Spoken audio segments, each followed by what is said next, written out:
What's up, bitches?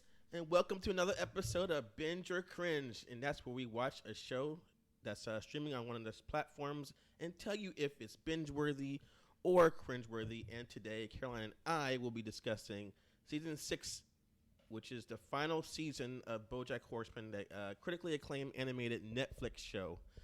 And this actual review won't have too many spoilers, but we'll be talking about the first 5 seasons, so there might be spoilers in that. So if you haven't seen it yet, I would suggest you watch the first 5 seasons and get all caught up to that.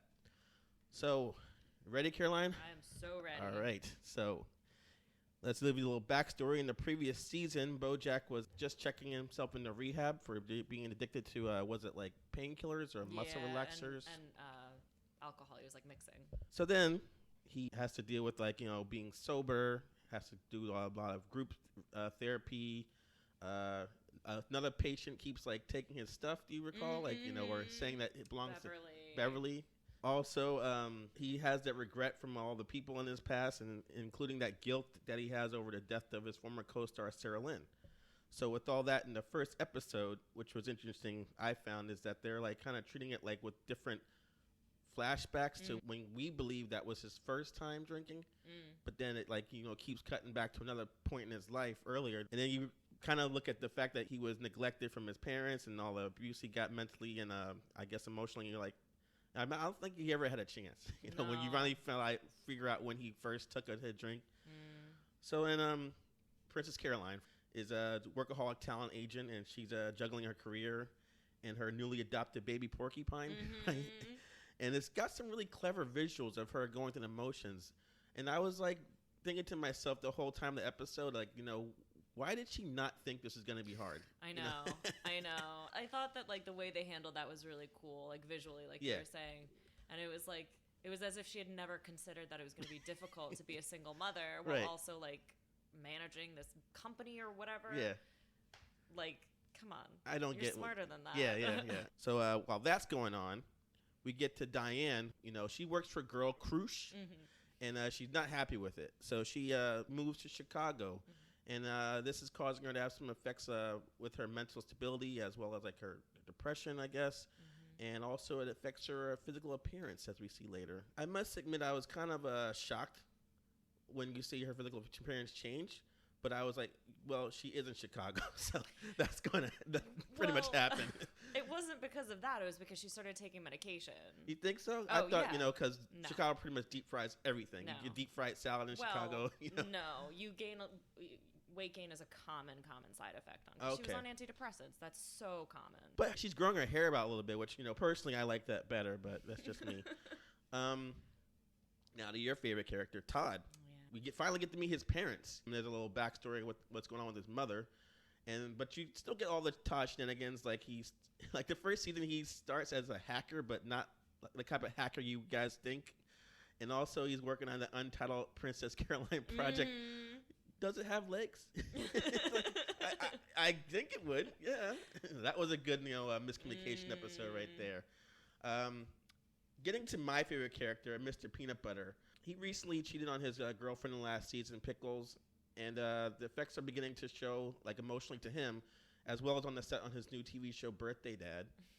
And as dramatic as the season is appearing to be, I think they still keep the absurd comedy in there because they wrap up this weird ongoing storyline with the actress Margot Martindale, which every time they bring that up, it's where is this going? But if you guys have been wondering, they put a nice bow on that and you can finally figure out what it all means. Then there's this really clever thing they do with the Hollywood assistants that you'll see later. But I think the best example of absurd comedy in a tragic situation was in episode 4. If you remember, Surprise. It was the name of the episode. Oh, yeah. And Todd throws a surprise wedding for Miss Peanut Butter and Pickles, but the guests, you have to still stay in their hiding place, and that's a whole, reason why they have to hide. You guys have to find out, but it's just that it was just so silly, and that's the kind of episode of BoJack that I really personally like. Did you like that one? No. What was wrong? I didn't think it was funny. Honestly, I think this season was the least funny. Okay. Well, that's true. That episode in particular was really hard to watch because like I could see the humor they were trying to do, and for me it didn't land. You know, the reason that they have to be hiding, I didn't care about that. Oh, okay. That whole plot point. You're not keen with the characters or their situation they're in? I just don't like pickles. Well, she's supposed to be unlikable, I felt, but I understand. So all this is happening, but there's like this debutante reporter. Is that what she is? Paige Sinclair and her partner Max, and they're digging up the circumstances of Sarah Lynn's like death, which could destroy Bojack's career when they find out what really happened. And they're bringing up stuff from season 2 that's coming to light, and it could affect his relationship with his like half sister. What is her name? Hollyhock. Yeah, and let's talk about that a little bit. Like with the two things that are like coming to light, and this like current like celebrity cancel culture we live in. It raised a lot of questions like, should a person be forgiven for his mistakes from the past? How much time was enough before you can forgive someone? And as people that are invested in the character, did you feel like you want Bojack to like be forgiven for them? I think he did things that are unforgivable, and I think that there's nothing. It's not cancel culture to hold someone accountable for something like that in particular. And the whole Sarah Lynn thing, obviously, like it's some of that is just unforgivable, and you can improve yourself and try to redeem yourself, but it's okay if people don't forgive you for what you did. And that seems to be what happens with a lot of different scenarios and a lot of different characters throughout the season, because the season is really a lot of him just kind of like retracing all the stuff that's happened throughout the show and being like, wow, I did that.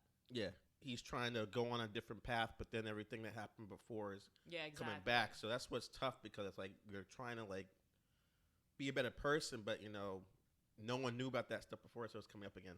So what did you think of episode 15, which was called The View from Halfway Down? Oh, I thought it was really good. Okay. Really, really good. So what you guys, without telling you too much, is that was a really trippy episode, like dealing with people from Bojack's past who have passed away. And it reminded me a bit of an episode from like season 4 that dealt with like his mother's dementia, and that was really weird. Yeah. Now, for me, I thought it was a bit of a filler episode, but I liked the surrealness of it, and it really had me anxious for the finale episode. So how about you? I thought it was the best episode of the season, and it's funny that you say filler, because I feel like a lot of the other episodes were filler. Well, the reason I feel like this one's filler is because it doesn't have to do with the ongoing story of season 6. It's just things that are not occurring. It's like, well, I want to see where your story you're telling me is going. Now we're putting the brakes on it to like have them like mentally and like psychedelically reflect on people. I disagree. The whole season was that, though. Was just him reflecting on the things he had done and the people that had come, like that had come in and out of his life that he either affected negatively or positively. You sure? Because there's like things that are occurring in season 6 that he's in reality are doing, like we mentioned with the other characters, what they're doing. I think it's a good culmination of I guess you could say is like the theme of the season is of him like finally self-reflecting and really trying to take strides to better himself, even though the whole world keeps being against him. Okay. I see it that way too. So we get to the last episode then, which was called Nice While It Lasted. And it takes place a year after that previous episode, and it shows how the other characters have been dealing with their lives without Bojack. Now, whether that means he's dead or alive or just not around, you'll have to watch to find out. But I think it left some unanswered questions, but it was still trying for that poignant ending, and I think they somewhat achieved it. What did you think? I think they wrapped a lot up too quickly for me. For some of it was building throughout the season, but then all of a sudden it's like, oh, this character's here, and this one's doing this, and this one's this. It just felt very definitively like we knew this was going to be the end, so let's make everyone as happy as possible. Okay. So you said episode 15 was your favorite. You want to get to any like positives in the season before you get to anything that you didn't like? Yeah, I really liked Bojack's journey through recovery, and also some of Diane's stuff I thought was good. I liked the episode where she was trying to write like the book, and it just like it was like that weird like animation, scribbled characters. I thought that was good. And that reminds me of season 5 when it was giving her backstory and showing where she was born and using the animation like that. Yeah. Sometimes the show does really different kind of animation, which I like. You know? Yeah. I liked that Bojack was finally being held accountable for all the stuff he had done. Like when those reporters were like chasing down the story, you're like, oh, they're onto something. Yeah, they're treating it like detectives, not just regular reporters. Yeah, you know? exactly. I don't know if there were like whole episodes that were there were like parts of episodes that I liked. I guess I have my complaints so far is that it's vaguely explained, but I wanted more closure with the relationship with him and his half sister. It happens, and it's just like, well, I'm sure they'll come back to that and more, but it's just they drop it, and they definitely need to wrap up the emotional trauma that he brought upon his former Filbert co-star Gina. Like that was like we're seeing like how that previous season impacted her, and then they just drop it completely. Yeah. I thought the last episode was more like a 27-minute epilogue as opposed to a episode, and extended episode before to me wasn't really real. It was kind of like an underwhelming wrap up of the season. So it kind of ended for me 2 episodes previously. Yeah, I wasn't completely satisfied with the way it ended. You have any complaints?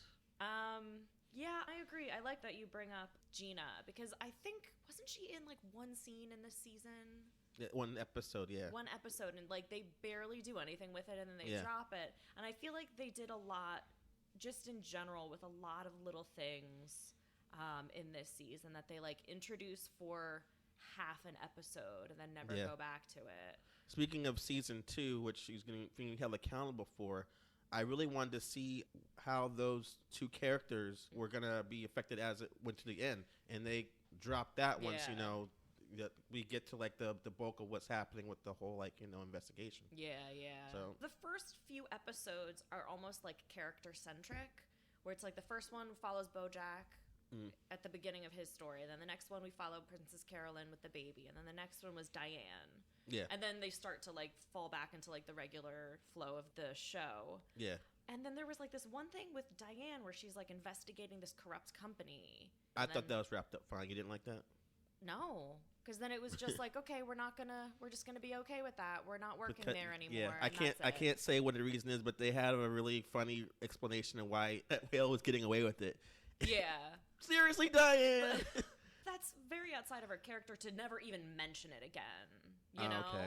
I mean, a lot of the things I liked about a lot of the previous seasons of this is that, like, you know, one character will mention one funny thing early in the season and then mention it kind of again in the middle of the season. Like with Todd and the spaghetti strainers. I feel like with this season, they kind of just introduced stuff and then immediately dropped it. So, my final thoughts for my rating is, I don't think this season is as good as season 5 or even season 4 overall. In the replay department, I don't feel like watching it again. I think the humor in the show like started to fade in this season, which it was understandable because they were trying to get more serious with what's going on. And I guess what I'm gonna have to give, because I don't have really in between a watch it or don't watch it. Yeah. I'm gonna have to say it's kind of like a moderate binge. This like just a little quick, not so much quickly. I say to watch the whole season, but like take your time with it. You don't have to rush through the whole thing. What do you think? Yeah, I agree with a lot of what your final thoughts are. They're the same as mine. I think that one of the strongest things about the show has always been the fact that it can handle these really heavy, difficult topics, you know, like mental health and addiction and trauma and abuse and like how shitty Hollywood is, but also like has a balance with like the goofiest humor and stupid wordplay and visual puns. And I feel like it dropped a lot of that humor, and I think that it would have added to the story instead of taken away from it. I would have been more satisfied if it had ended season 5. I feel like having watched the final season, I would have rather not watched it. I think it could have ended perfectly at the end of season 5, where he checks himself into rehab and we're left to infer what happens next. Okay. So, unfortunately, I'm going to say cringe. She's cringing. I know. Makes me really sad. But as a whole, you think it's watch the first 5 seasons? Yeah. Okay. Absolutely. I think it's a brilliant show, which is why I was so much more disappointed. All right, so if you actually seen the 6th season of Bojack Horseman and want to give your opinion, let us know. Put it in the comment section. Also, if you have more to say, you can email us at our email address. We appreciate all that. And Happy watching.